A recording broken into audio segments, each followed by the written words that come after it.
Hi folks, welcome to another Kingdom Lifestyle. Today I'd like to talk with you about becoming aware of God's voice. See, God is always speaking, but if we don't know the sound of His voice, then we will most likely miss it when He's talking to us. But as we become aware of the sound of His voice, and meaning how He communicates to us, then it can help us begin the conversation with Him that He wants to have with us. See, in 1 Samuel 3, 1-10, we have the account of God calling the young boy Samuel in the middle of the night. But starting at verse 9, we read, "Therefore Eli said to Samuel, 'Go lie down, and if he calls you, you shall say, Speak, Lord, for your servant hears.'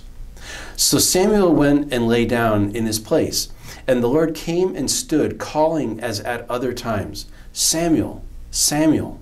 And Samuel said, 'Speak, for your servant hears.'"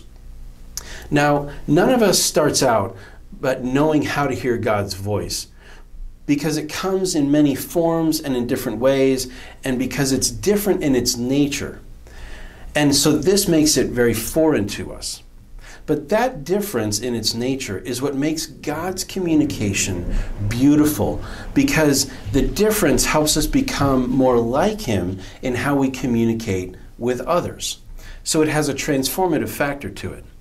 Now, even though Samuel did not know how to hear God's voice, it didn't disqualify him from starting to learn, which is a great truth and benefit for us, because the gracious part about God is that He gives us people in our lives who are more experienced with hearing God's voice to help teach us how to recognize it for ourselves.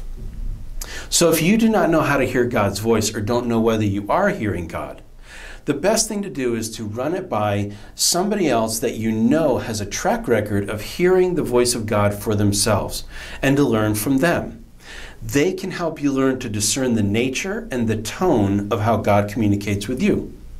So I encourage you to tell God today that you're listening as you go live Jesus today.